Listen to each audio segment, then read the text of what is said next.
Boa noite, é um prazer estar com todos vocês aqui. É,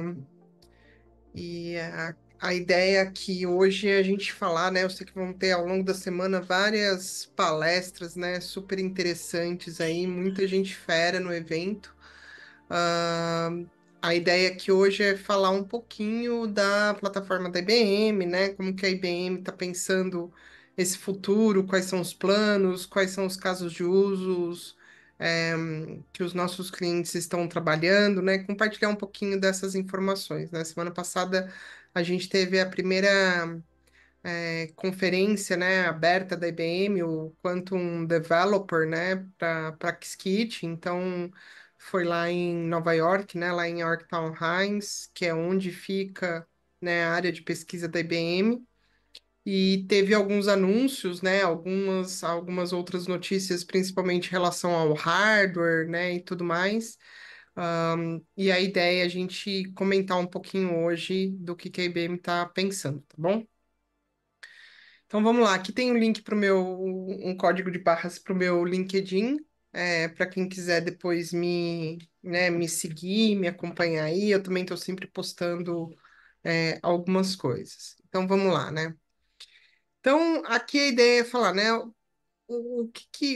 Qual que é a questão de computação quântica, né? Então quando a gente fala de computação quântica, na verdade a gente está falando, né, de um computador quântico, a gente está falando de uma máquina de inferência que pensa um pouquinho diferente, né? Então, e esse pensar um pouco diferente é um computador, né, que diferente dos nossos dispositivos, que todos nós estamos usando aqui para participar do Qiskit Fall Festival, né, ele se comporta seguindo algumas propriedades que não são tão óbvias para nós, né? Então, superposição, entrelaçamento e interferência. Então, acho que vocês vão escutar bastante isso ao longo da semana, né? Então, quando a gente fala em superposição, a gente está falando que a gente consegue enxergar diversos estados ao mesmo tempo, né? Então, eu acho que é um pouco difícil para a gente se enxergar isso, é difícil a gente não pensar em paralelismo, mas não é uma questão de paralelismo, é só uma questão que a gente consegue manipular diversos estados ao mesmo tempo, né? E por isso a gente, usando essa propriedade, a gente consegue acelerar a resolução de alguns problemas, que foi o que fez o Peter Shor lá para a questão da criptografia, né? Então, o algoritmo de Shor é um exemplo de um algoritmo que ele é puramente quântico e tira vantagem dessas propriedades quânticas, né? Depois a gente tem a questão do entrelaçamento, que é a questão de a gente, dado um estado de uma partícula, a gente consegue saber o estado das partículas que estão entrelaçadas, né, ou emaranhadas. E a questão da interferência, né, que afeta, então, como que uma partícula interfere na outra e como que a gente consegue tirar prova disso. Um outro ponto, né, é que quando a gente fala que os qubits é uma representação, assim como os bits, né, então a gente tem uma abstração, ah, igual nós temos na computação clássica, e quando a gente fala que a gente tem um certo número de qubits, por exemplo, 10 qubits, isso em termos de representatividade é como se eu estivesse falando que eu tenho 2 elevado a 10 bits, tá? A gente sabe que a computação clássica, né? Então, antes da gente ter a correção de erro, né? Então, a gente tinha as máquinas aí, né? Na qual a gente tinha que montar os nossos circuitos, dizer, né? O que está ligado, o que está desligado. E essas máquinas eram muito sensíveis a erro, né? Então, acho que a grande maioria que está aqui, né? Né, a gente não viu o nascimento, né? Não chegou a interagir com essas máquinas. Hoje, as nossas máquinas são totalmente tolerantes a falhas, né? Então, mesmo quando a nossa internet falha, a gente consegue, né? Então, receber alguns pacotes, né? Mesmo quando a gente tem algumas falhas de comunicação. Mas os computadores quânticos ainda não, né? Então, os computadores quânticos a gente ainda tem essa questão de eles não serem tolerantes a falhas, né? Então, eles são computadores ruidosos, né? Que a gente ainda tem que corrigir o erro, tem que mitigar o erro em todos esses problemas, né? Então a gente não tem uma confiabilidade do hardware ainda da mesma maneira que a gente tem nos nossos computadores clássicos. Além disso, o grande ponto da computação quântica é que ela não vem para substituir tudo que a gente tem hoje, né? A ideia é que não é que a gente vai ter nossos PCs quânticos ou os nossos celulares quânticos. Não que isso não possa vir a acontecer, né? Da mesma maneira que quando foi pensado o computador, ninguém pensava em smartphone, né? Então, ninguém pensava em PC. Mas a ideia da computação quântica hoje é que ela vai trabalhar junto com a computação clássica e ela vem para resolver problemas que nós consideramos problemas intratáveis, né? Então, problemas que hoje nós não conseguimos resolver de uma maneira adequada, nós precisamos utilizar a computação quântica, né? A ideia é que a gente utilize a computação quântica para resolver esses problemas de uma maneira melhor. Então, problemas, por exemplo, de otimização, nas quais nós temos que usar a heurística, né? Então, se a gente pega problemas de logística, ou problemas de otimização, como de portfólio, então hoje nós precisamos usar algumas heurísticas e nós não conseguimos testar todas as combinações possíveis. E a ideia é que com a computação quântica a gente consiga resolver esses problemas de uma maneira muito mais eficiente. E claro, né, a ideia é que a gente vai descobrindo novos casos de usos e novas aplicabilidades conforme a gente vai entendendo a tecnologia, da mesma maneira que aconteceu com a computação clássica. E aí, na verdade, né, esse é o caminho que a gente pensa para trazer utilidade para a computação quântica, né? Então, quando a gente pensa, né, que a gente quer rodar os nossos circuitos de uma maneira rápida num hardware, né, num computador quântico, e aí nós também queremos mapear problemas que sejam interessantes para serem resolvidos na computação quântica. Então, a ideia é que a gente, nesse diagrama de Venn, a gente consiga, né, a intersecção disso e aí a gente vai ter o caminho para a utilidade. Por que a intersecção? Porque eu posso rodar alguma coisa muito rápido num computador quântico, mas essa coisa que eu estou rodando não me traz uma vantagem quântica no sentido que ela não resolve um problema real, né? Um problema de negócio, um problema que vai ajudar a melhorar a vida das pessoas, um problema que vai trazer benefício. Eu simplesmente rodar uma conta maluca é legal, eu provo, né, que o computador quântico consegue fazer alguma coisa, mas não que ele consiga fazer alguma coisa de fato que seja útil, tá?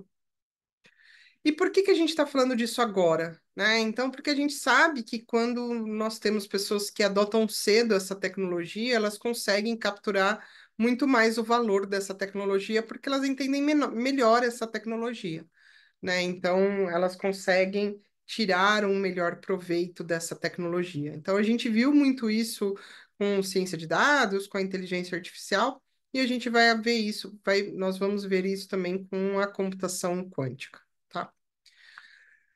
Como falado na apresentação anterior, os investimentos vêm crescendo ao longo dos anos, né? Então, não só o desenvolvimento da tecnologia, mas a gente vê principalmente, né, muitos países, Europa, Ásia, né, Estados Unidos investindo bastante, nessa tecnologia, no sentido de novas startups crescendo, empresas testando a tecnologia.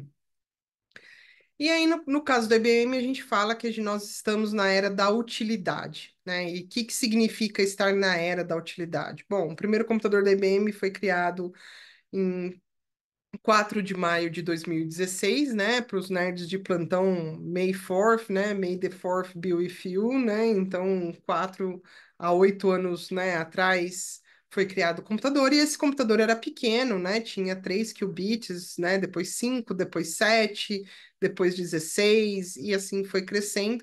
E aí a gente vinha nesse crescimento, né? Até que em 2023, né, a IBM lançou uma máquina com mais de 100 qubits, 127 qubits, e não só isso, também ela provou que rodando alguma coisa, né, um problema muito específico nessa máquina, um Ising Model, ela conseguiu tirar resultados úteis, né, apesar do ruído, e resultados que até então não eram possíveis, né, de simular num computador clássico, né? Então, a ideia foi que ah, mostrou-se que é possível tirar vantagem de um computador quântico, né? É possível fazer alguma coisa útil com o computador quântico, mesmo com ele numa época ainda que não seja tolerante a falhas, né? Então, esse foi um dos artigos também, né? Então, também tem a questão de todo do ruído, então começar a criar novos algoritmos para correção né, desse erro. Então, a IBM vem trabalhando nisso, na ideia, né, de melhorar a escala, a qualidade e a velocidade, demonstrando a utilidade desse computador útil, né? Então, a ideia é que nós entramos na era da utilidade, ou seja, cada vez mais nós vamos ver, de fato, os problemas sendo resolvidos no computador quântico, né? E aí, na verdade, é colocado que se você não está usando pelo menos 100 qubits, você não está fazendo computação quântica. Porque com menos de 100 qubits não é possível você realmente começar a pensar, resolver um problema real, né? A gente sabe que a gente trabalha muito com o que a gente chama de toy model, né? Então, a gente simplifica o nosso universo para poder endereçar. Então, para quem trabalha com dados, aí é como se eu reduzisse o meu conjunto de dados, a minha amostra, a mesma coisa que no computador quântico, né? Eu não consigo lidar com uma quantidade de dados absurda, com problemas extremamente grandes, com muitos qubits, mas eu sei que para eu fazer alguma coisa que realmente resolva um problema do mundo real, eu vou precisar de pelo menos 100 qubits, tá? E aí, na verdade, a IBM ataca esses três pilares, né? A parte do hardware, porque sem o hardware não é possível, né, a gente experimentar. Então, primeiro a gente teve toda a construção do hardware até chegar nessa era né, nessa escala de 100 qubits, né? Depois nós temos a parte do software. Uma vez que a gente tem o hardware, a gente precisa de um software para interagir com esse hardware. Então, no caso aqui do Qiskit, né, que é desenvolvido em Python, né, que já é uma linguagem amplamente difundida, que funciona não só com o computador da IBM, mas com outras plataformas. E é uma linguagem fácil de usar, né? E aí você também tem a parte do expertise. Então, eu preciso criar um ecossistema, eu preciso ter treinamento, eu preciso ter parceiros de negócio, ajudando, testando essa tecnologia, não só a parte de pesquisa, porque eu quero, né, ter algoritmos que vão ser aplicados no mundo real e resolver problemas de negócio.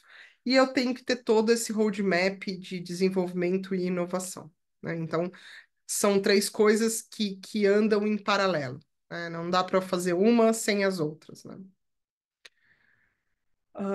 E aí, falando dos computadores, né? Então, a gente tem aí computadores com mais de 100 qubits, né? Então, que eles rodam aí, né? Nessa velocidade aí, de 0,8 aí, né? Então, o erro já está baixando toda vez que um novo processador é lançado, esse erro vem diminuindo à medida de clocks, né? Então, quão rápido esses processadores são.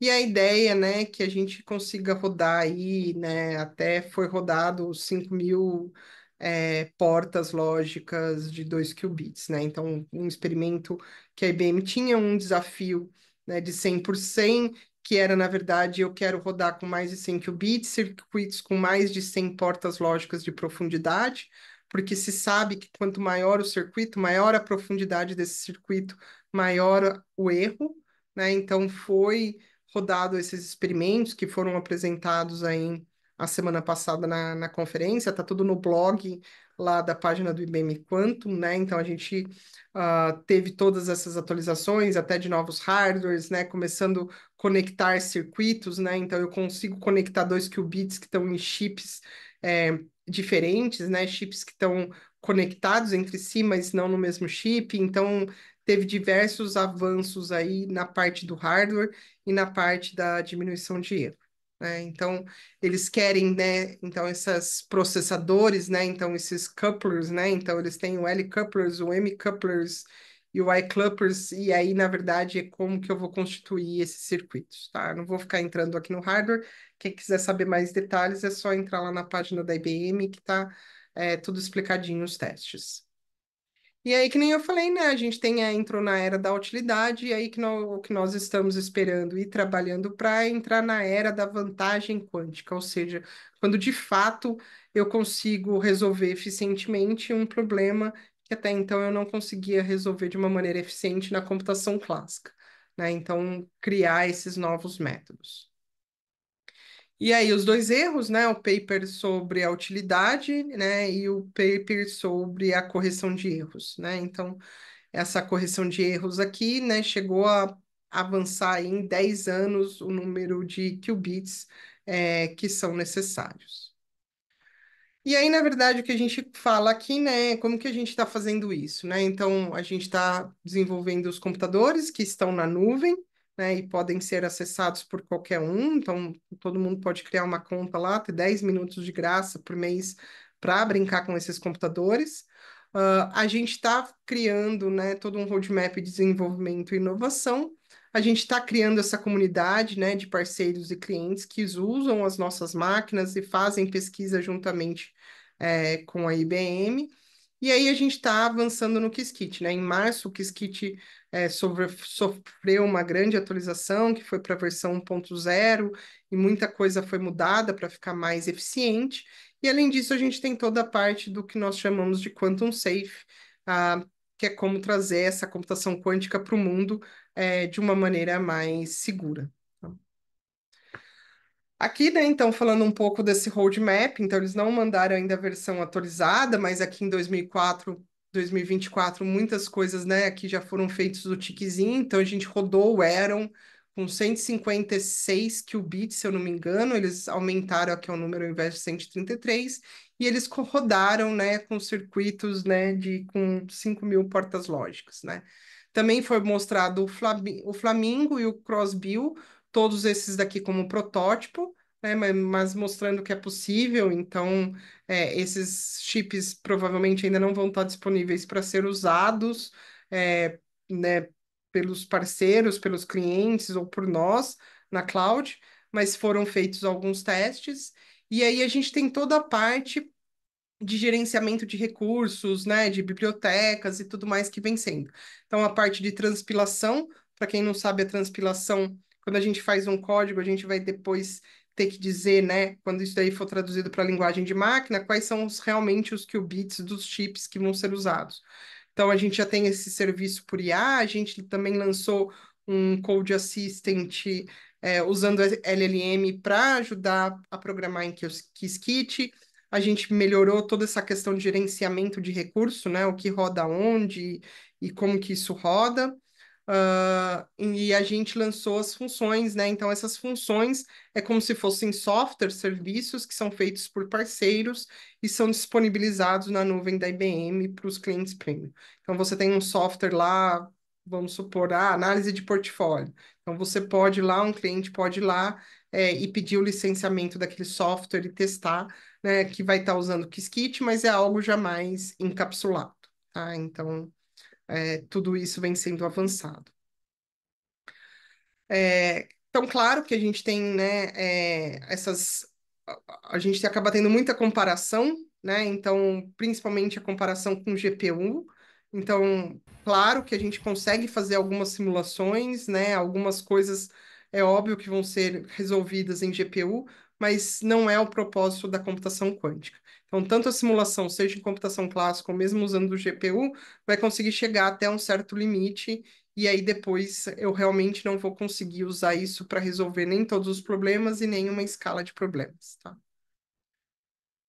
Então, a questão do hype, né? Então, a gente tem diversos tipos de hardware, né? Então, a gente tem photonics, a gente tem spin, neutral atoms, ion traps, lasers, mas aí a gente tem que ver o que que a gente quer, né? Velocidade, qualidade, escalabilidade, que nem foi comentado, né? Eu tenho computadores que são de propósitos gerais, computadores que são específicos para um determinado tipo de tarefas.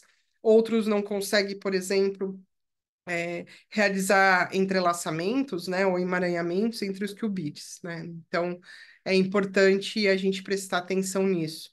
Por enquanto, a gente não tem uma tecnologia vencedora, todas estão aí, né? Então, a gente tem algumas tendências aí do que mostram essas qualidades, né, a velocidade e a escalabilidade desses computadores. A IBM tem sido nomeada líder, né, tanto na parte de hardware quanto na parte de inovação e tudo mais. Então, nesse daqui a gente tem diversas empresas e a gente tem alguns quesitos, né, inovação do sistema, virtualização, desenvolvimento de skill e aplicações. E a IBM está aqui no topo. E aqui nesse daqui vocês vão ver que vocês não veem muitas empresas que estão aqui, porque aqui são fabricantes de hardware, né? E aí eles estão considerando hardware puramente quântico. Então, a IBM está aqui no topo, tá? Então, alguns dos nossos resumos, né? Então, hoje a gente tem que roda no nossos sistemas mais de 3 trilhões de circuitos. A gente tem mais de 250 membros no que nós chamamos de Quantum Network. A gente já desenvolveu mais de 70 máquinas, né? Tanto que muitas delas já foram desligadas, as com menos de 100 qubits foram todas desligadas. A gente tem mais de 8 o que a gente chama de Quantum Data Centers, né? Então, espalhados. A gente tem 2 data centers globais, né? Então, um nos Estados Unidos e um na Alemanha. E a gente tem 5 sistemas que são dedicados a parceiros, né? Então, a gente tem um da Cleveland Clinics, a gente tem um da Universidade de Frankfurt com alguns parceiros, um na Universidade de Tóquio, e assim por diante, né? Um no Canadá, um em Nova York, numa universidade. Então, a gente tem alguns que nós chamamos de Quantum Innovation Centers, que tem um computador quântico que é dedicado para aquele hub, no qual tem uma universidade e algumas empresas envolvidas, tá? Quanto à parte de desenvolvimento, né, a gente tem mais de 700 cursos que foram criados nos últimos 7 anos, né, então tem o canal do Qiskit, né, a parte do IBM Research, mesmo dentro da plataforma da IBM, né, a gente tem os cursos de computação quântica, diversos cursos, a gente tem mais de 8 milhões de visualizações do conteúdo, né, 4 mil lições que são completadas por mês, né, aulas, né, e mais de 1.000 usuários ativos, né? Então, a ideia é que realmente democratizar isso, né? A ideia é realmente avançar na computação quântica. E como que é a maneira como que se engaja com a IBM, né? Então, a gente tem um plano aberto, e qualquer um pode ir lá criar uma conta, 10 minutos por mês, tá? A gente tem o que nós chamamos de pay as you go, então se você faz pesquisa, quer brincar, é um entusiasmo, ou né, uma empresa, você pode ir lá e comprar créditos de cloud, a gente vende por minuto, então, quero comprar mais 10 minutos, quero comprar mais 1 hora, né? Posso ir lá e comprar. A gente tem o que nós chamamos de Premium Plan, que na verdade é um contrato de 1 ano, onde você compra um slot do computador quântico, né? Então, isso significa que os seus jobs vão ter preferências. E aí você tem algumas séries de vantagem, como entrar no que nós chamamos de Quantum Network, né, que é um grupo de empresas, instituições que fazem parte. Então, quando você compra esse acesso, você tem alguns benefícios, tem alguns cursos disponíveis, você pode usar o Code Assistant, você pode usar, né, o Qiskit Functions que foram lançados. E tem esse sistema dedicado, como, né, eu posso ir lá e falar, não, eu quero que nem a Cleveland Clinic, não, eu quero um computador quântico só para mim. Tá? Então, esses casos, obviamente, são mais raros. Falando um pouco aí do Qiskit, né? Então, essa mudança que teve do 1.0, né? Então, a gente também teve o Qiskit Patterns, né? Que é um framework, né? Porque eu tenho o grande problema da computação quântica não é em programar em Python, não é criar um circuito, mas sim como eu modelo o meu problema e mapeio isso para a computação quântica. Então, aí eu tenho, né, cerca de diversas melhorias que foram feitas no Qiskit nessa última versão, aí estão os números, né? Eu não vou entrar em detalhes. Vale lembrar que o Qiskit é um SDK, ele é totalmente open source. A única parte que é mais proprietária é a parte do runtime, que é a parte que faz o código executar no hardware real. Mas até então eu tenho simuladores, eu posso brincar com o Qiskit na minha máquina mesmo, sem conectar em máquina nenhuma e sem assinar nada, sem instalar nada da IBM, tá? Então eu consigo instalar num ambiente Conda ou usar, por exemplo, um Colab da vida, e tem agora outros parceiros como o Keybraid, por exemplo, que você pode criar uma conta lá e você vai ter um Jupyter Notebook na cloud na qual eu posso usar. Tá bom? Então aí diversas melhorias, né? Então vai ser lançado agora, né, mais um upgrade, acho que vai para a versão 1.2, alguma coisa do tipo, tá? Que nem eu falei, né? A plataforma da IBM, então qualquer um pode ir lá logar, que tem um QR Code, mas se você der um Google, você vai achar, você pode criar uma conta, né? A gente tem a parte do Composer lá, que é naquela figurinha que na palestra anterior, né, o Fabrício mostrou, o cara desenhando, você ainda consegue brincar com o Composer lá, até 7 qubits. E você tem alguns cursos, né? Claro que tá, né, tudo em inglês, mas você tem alguns cursos introdutórios, cursos de criptografia e tudo mais. Você vai ter uma API Key lá também, se você quiser rodar no computador real e os seus 10 minutos, tá? e alguns cursos têm os badgezinhos, né?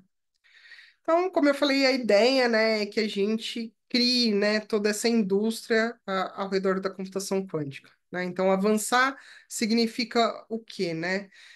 Não só eu ter pesquisa em desenvolvimento de pessoas, né? Então, eu tenho esses centros de inovação que fazem isso, eu tenho a adoção da indústria, eu tenho a criação de software e eu tenho a parte do Quantum Safe, né? Então, hoje a gente sabe da criptografia, mas pode ser que a gente tenha outras ameaças, né? A gente tem visto, por exemplo, a IA para ataque cibernético, né? Então, claro que quando a gente cria uma tecnologia, a gente sabe que isso também atrai outras coisas e outras pessoas que querem utilizar essas tecnologias para nem sempre só coisas boas, né? Então, a gente tem que trazer isso de uma maneira segura. E aí, né, a gente falando um pouquinho, né, desses centros de inovação, então, alguns exemplos aqui, né, então, a Universidade de Keio, né, juntamente com a Universidade de Tóquio e a Yonsei University, Seul, então a gente tem alguns exemplinhos aqui, né, a Universidade do Norte, da Carolina do Norte, ah, e a gente tem algumas iniciativas aqui, principalmente para a parte de pesquisa e desenvolvimento de pessoas, tá? Então, são alguns exemplos. E aí, a gente indo, né, para a nossa parte de casos de uso, né? Então, o que que a gente acredita que a computação quântica vai impactar, né? Então, a gente tem, claro, que a parte de simulação de natureza, a parte matemática e trabalhar com dados complexos, e a parte de busca e otimização. Então, dentro da área de automotiva e aeroespacial, então, experiência do usuário, novos materiais, design estrutural.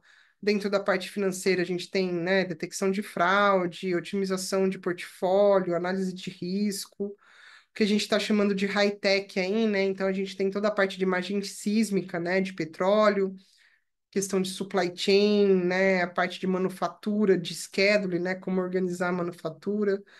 Na parte de energia e meio ambiente, a gente pode falar, né, também da análise de risco e otimização, mas, por exemplo, né, design de baterias novas, otimização de portfólio, otimização de grids e muito mais, né? Na parte de saúde, né, e ciências da vida, a gente pode falar em nova descoberta de medicamentos, de doenças, né, predição do folding de proteína. A gente viu que, inclusive, um prêmio Nobel de Química foi justamente isso, né? Mas a gente sabe que a gente ainda tem muito mais para caminhar. E aí, alguns exemplos, né, principalmente falando de banco, né, de seguros, a parte de eletrônica, de empresas aéreas, de energia. Então, a gente tem alguns casos de uso mapeado onde nós acreditamos que são problemas que hoje são difíceis, né? Alguns a gente resolve até um pouco melhor do que outros, mas a gente sabe que ainda dá para melhorar. Onde nós acreditamos e que são, né, o que nós vemos os nossos parceiros, membros da Quantum Network, direcionando a pesquisa, né? Então, ah, temos diversas áreas aqui, tá? E aí, se a gente for, né, alguns exemplos, então a gente pode falar, por exemplo, da ExxonMobil, que ela está trabalhando, né, com a questão de rota de navios, né, então para transporte de gás natural. A gente tem a Moderna, né, então passamos aí há um pouco tempo atrás por uma pandemia, a gente viu toda a questão de vacina. Então, no caso da Moderna aqui, a gente viu que a gente tem esse desafio. No caso do Wells Fargo e do HSBC, né, que são dois bancos, então toda a questão da parte do sistema financeiro. Então a gente tem aí predição de risco, serviços financeiros, né, fraude e tudo mais. Então, um exemplo aqui de otimização, né? Então, que nem eu falei, é a questão de rota do navio, né? Então, você tem a questão, né, de uma API, você tem a parte do Ciplex, né, que é um software para programação matemática, e você tem a parte do IBM Quantum, né? Então, você quer, né, o número de veículos por dia, né, de distância, né, o tempo que vai dirigir e tudo mais, né? Então, você tem toda a parte de logística, supply chain, automotivo, telecomunicações e manufatura. Então não é uma coisa só, né? Então aqui a gente tem um mapinha de Nova York, né? E aí como que isso daqui pode ser modelado, né? Então, como a gente falou, né? Isso por exemplo, se a gente pensar em fraude também, né? Então a gente tem aí 3,1 trilhões, né, de fundos que são fraudados, né? Então, tanto de dinheiro, 485 bilhões, né? A gente sabe que se a gente ajudar o banco a melhorar 1%, o quanto que isso não vai melhorar, né? Não vai evitar que essa perda de dinheiro, né? Então, às vezes a gente pensa, nossa, mas 1% só, tudo isso. Mas quando a gente pensa em números, né? 1% é bastante coisa, né? Então, dentro da indústria financeira aí, a gente tem, né, detecção de fraude, otimização de portfólio, análise de usuário, né, de comportamento, né, toda a questão de time series. Então, no caso do Alfargos aqui, né, então alguns desses, né, tem artigo publicado, você consegue achar os artigos, tem todos listados lá na página da IBM, alguns, né, por exemplo, do CERN, você vai ter um videozinho lá explicando o que estão fazendo, então tem bastante coisa bem, bem legal, né. A gente também tem o crédito Mutuel, que é um banco lá da França, né? Então ele está com algumas coisas, né? Então, gerenciamento de risco, gerenciamento de fraude e experiência dos empregados e dos consumidores, né? Então, são empresas que estão testando a tecnologia. Claro, a gente não tem nada em produção, mas são empresas que estão começando a pensar como que essa tecnologia vai impactar os seus negócios, tendo pessoas que estão aprendendo essa tecnologia, como usar essa tecnologia, falando, mapeando casos de uso, né, testando a plataforma, então se educando. Então, são exemplos nós chamamos, né, de early adopters, né? Então, o HSBC também, então né? Como que ele vai resolver melhor, né, esses problemas. Então, estão investindo na tecnologia, né? Então, aqui a gente deu alguns exemplos, né? Então, já falamos do HSBC, do Crédito Mutual, a gente tem outros bancos, né? Aqui no Brasil, a gente sabe, né, que a gente tem o Bradesco, Itaú, que estão trabalhando nessas tecnologias, né? Que estão aprendendo e investigando, né? Então, por exemplo, eu não vou passar todos os slides aqui derivativos de preço, até porque a gente não vai ter como que eles estão fazendo, né? A gente não vai ter o circuito aqui mostrando como estão resolvendo. Alguns têm publicações de artigos onde a gente consegue um pouco mais de detalhe, mas aqui a ideia é o que que eles estão usando e o que que estão atacando, né? Então, acho que era um pouco disso que eu tinha para falar para vocês, né? Também quem quiser conectar comigo aí no LinkedIn, estou sempre à disposição, estou lá no grupo, né? A gente está criando, né, esse grupo de Qiskit aqui do Brasil, que a ideia é que tenha mais pessoas que aprendam a programar, né? Aprendam a se tornar desenvolvedoras da computação quântica. O programa de Qiskit Advocate da IBM deve ser relançado ano que vem, né? Também vai sair uma nova prova de certificação. A gente já tem uma, mas é da versão antiga do Qiskit, a 0.22. A nova prova deve ser lançada aí até o final do ano, começo do ano que vem, né? Que é importante, que é necessária para se tornar um Qiskit Advocate, né? Então, eu acho que a ideia aqui é divulgar, né? Então, super legal, parabéns aos meninos aí por essa iniciativa. E a ideia é cada vez mais nós temos pessoas explorando essa tecnologia, né? E aí até queria falar para vocês, eu tenho um projeto particular que é dentro do meu canal do YouTube, né? E que eu faço, inclusive, né, alguns vídeos com a minha filha. A ideia é explicar temas difíceis, não só computação quântica. E a ideia é que se uma criança consegue entender o que a gente, né, o que eu estou explicando para ela, ela tem 10 anos, a Helena, que outras pessoas vão conseguir também entender sobre aquilo. E o vídeo desse final de semana, inspirado aí pelo Qiskit Fall Festival, foi a gente explicando algumas dessas portas lógicas, né? E usando o Composer. E o nosso primeiro vídeo, né? Já tem alguns aí, foi sobre criptografia. Então vale a pena você escutar o comparativo de uma fofoca, em relação à criptografia, que ficou bem divertido, tá bom? E é isso, pessoal. Espero que tenha trazido um pouquinho para vocês e aproveitem bastante o evento, que o time aí está sensacional.